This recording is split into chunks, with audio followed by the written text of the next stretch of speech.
So the weather is warming up. Sun's out, the clouds went away. So now we're in t-shirt.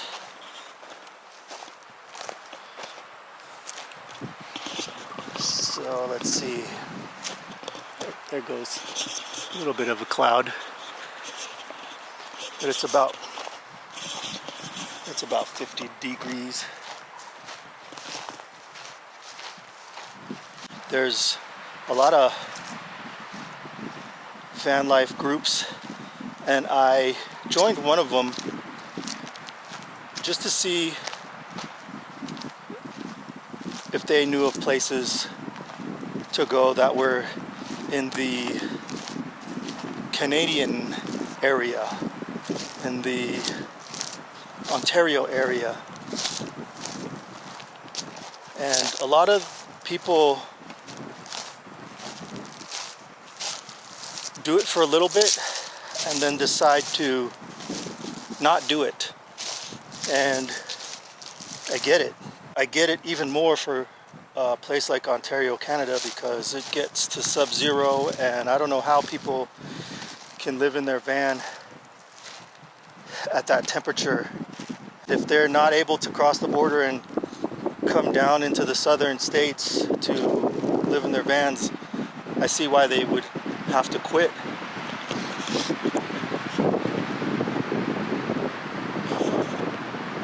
I messaged some of these people to get an idea of where to go.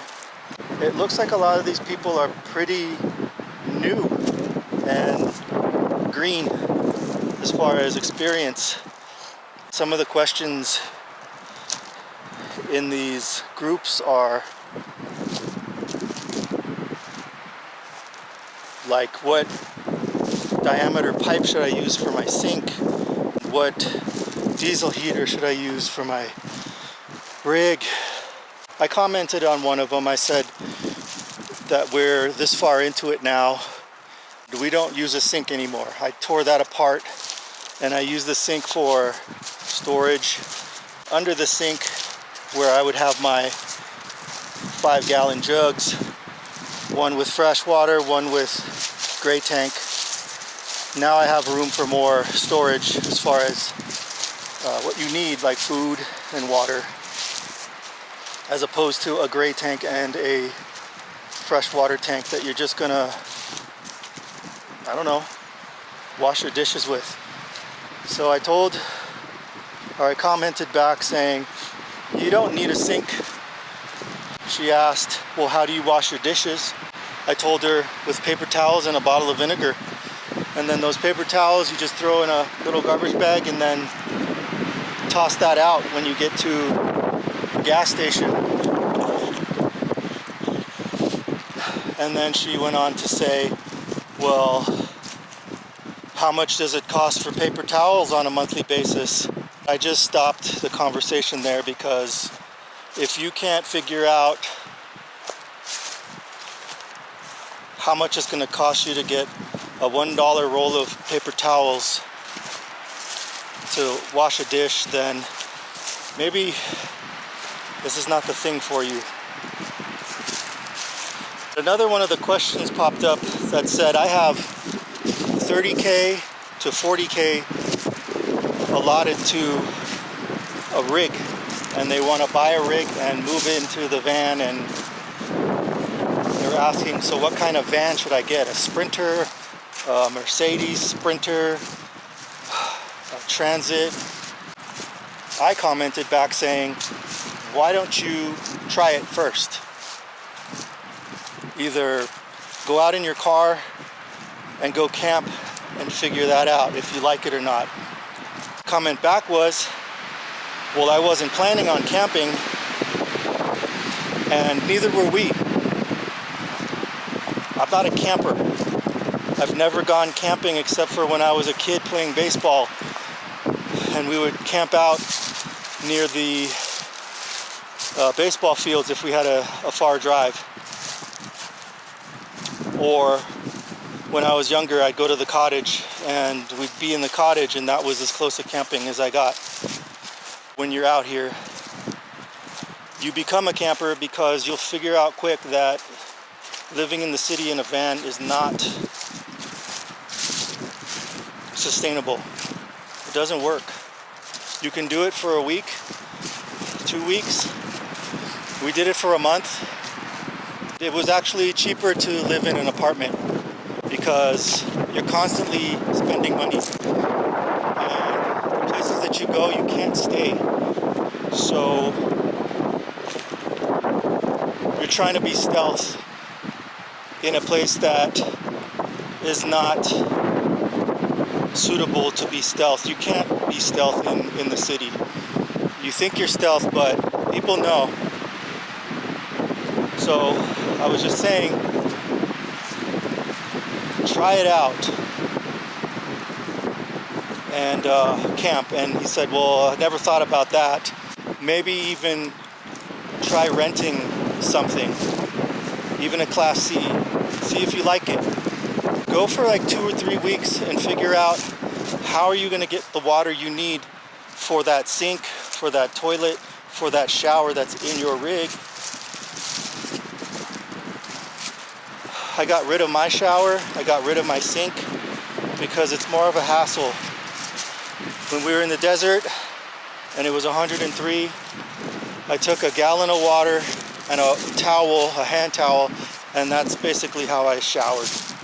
I used a gallon of water to wash my hair, and that was it. And it worked. So now thinking about my decision on getting the E350 and building it out with a bed, that's pretty much all you need. You can get one of those single burners for your stove. You don't need a kitchen, 3-burner kitchen stove, oven, unless you're gonna be baking muffins, and that's not, it's not what I do. A lot of people that I've seen out here, they have the campers with the shower, with the toilet, with all that stuff, and they end up outside using the bathroom. They end up outside pouring water on themselves for a shower because a lot of people don't take into account that you have to find water and you have to figure out where to dump it after you're done.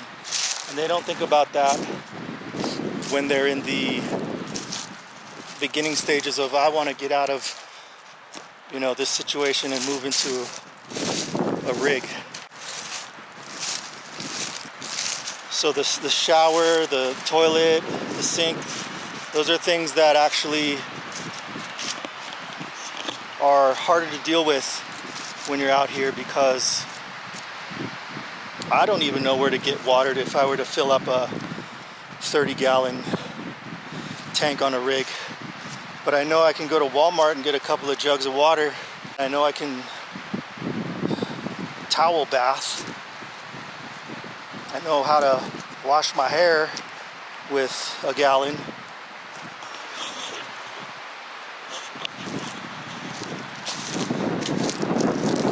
If you're considering doing van life, I say go for it. Definitely try it before. Take 2 weeks, take 3 weeks, try it for a month. If you're living with your parents or which is probably ideal, because if you do it for a month and you figure, I don't like this, not having electricity, not having water, not being able to walk from one room to the next, or being able to sleep at night without things coming around you at night, waking you up. Yeah, try it out first. If you're in an apartment, take 2 weeks and go out there and pretend like you have nowhere to go after. Because that's what we did. We jumped with no net. We didn't try it out first. Basically thrown into the fire to figure all of this stuff out. You can watch all the YouTubes you want, but like I said, there's a lot of fakery going on. People that their hair is all all done and washed almost every day. When we were down in the desert this time, it was so freaking hot and the season was over, so there was no place to take a shower at a laundromat or whatever. We could have gone to the truck stop now that I think about it. But we went a month without a shower. If you can handle that, then maybe you are ready for this. If you're used to your everyday routine where you get your shower, you brush your teeth in the sink, you wash your hands, you got electricity, and you're used to those comforts, having your TV work all the time and you get to watch what you want and internet's never down, then, you know, these are things to consider, because you don't get to stay in one place and become too complacent.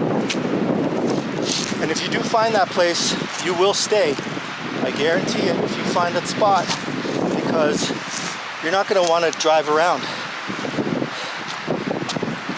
It's not about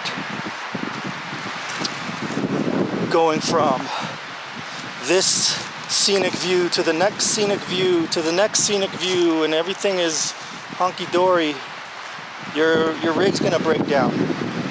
You're going to be stuck somewhere that's not somewhere you want to be.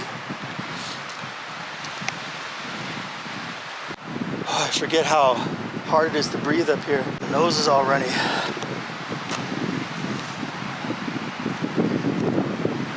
So if you are in a position where you have something to fall back on, if you don't like doing this, then do it. Try it. You have nothing to lose.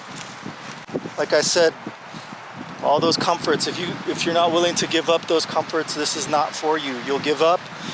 You would have spent 30, 40 grand on your rig, and now you got to sell it for half of that. Selling rigs isn't easy. It's not easy. I see rigs on Facebook that are still for sale, that are 4-wheel drive, camper build-outs, perfect for this van life, and they're still up for sale. And it's been 6-7 months. You see campers or the trailers, people trying to sell the trailers. Nobody's buying these trailers for 15, 20 grand. They're hard to resell. So you got to consider what your budget is, and buying a $30,000, $40,000 rig isn't gonna make it better, because you probably won't like it. There's a lot of things I don't like about this, but then when I think about what I left, I remember why I liked it again. It's a certain kind of freedom, not the freedom that you would expect, like open road, constantly driving around. It's a different type of freedom. It's a freedom from being tied down financially. One of the perks is being out in a place like this where you would pay a lot of money to own something like this. We get to be out here for free. Limited time, but for free. Being in the desert in that hot temperature really makes you not want to do van life. It sucks in the heat. I almost quit again. I'm always considering quitting when it gets really hot. Now that it's in the 50s and 40s, it's going to be 25 tonight. I don't mind the cold. It's the hot that I can't stand. I got off track again. Anyways, it's a certain freedom you get. We got lizards down here. Oh, so yeah, you get to be on this kind of property that you can spend millions of dollars on. Maybe not millions, but it's $1 million view, I would say. I was saying how I felt like I wanted to quit because of the heat. We were at our breaking point this summer where I opened up Zillow and started looking at apartments again, because this type of freedom can really aggravate you if you can't stand the elements, because you're living outside. You know, every morning when you wake up, you look out and you see this, and you think, ah, this is not so bad. Not so bad. Yeah, considering quitting again. It's an up and down. We're always on the brink, 1 foot out the door, 1 foot in the apartment again type thing. And then I just start thinking about the financials again, and how having to go to that office and deal with people.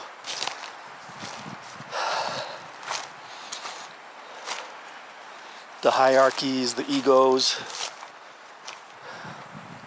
people that don't have your job description but are telling you how to do what you were hired to do. I can't. It's like, here, you do it then. I'll take your position. I'll be the creative director and you be the production artist. Because you're the one that wants to sit at the desk and do the work, so I'll tell you how to do it and you do it. Anyways.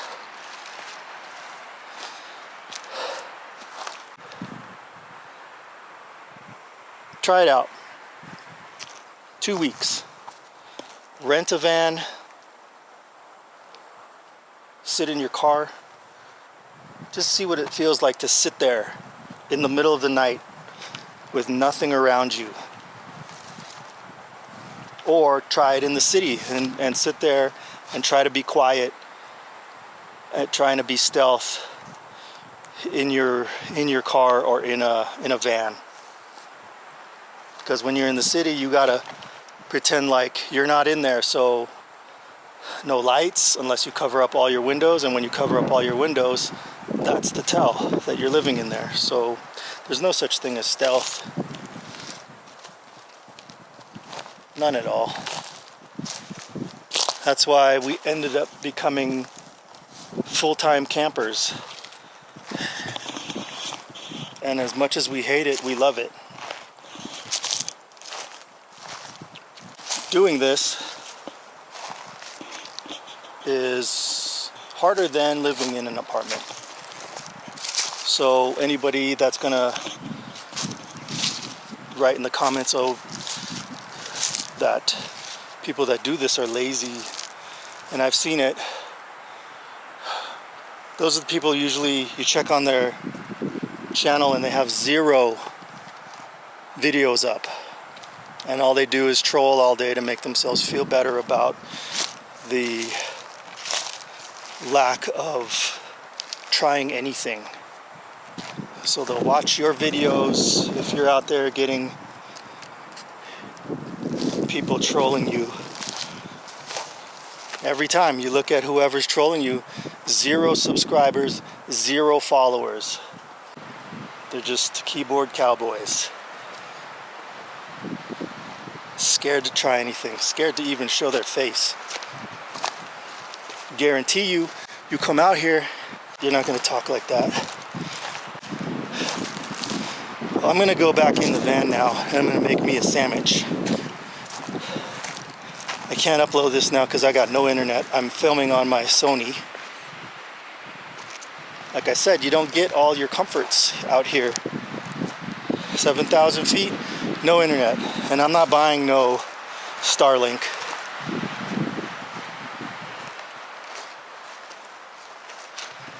You can forget it, Elon. You and your Doge telling me how much money they're wasting. How much of our taxpayer money they're wasting. It's like, why are you telling me that? We already know this. Ratting them out, but we're not getting our money back? It's like, what's the point, dude? Wasting your time. All right, sandwich time.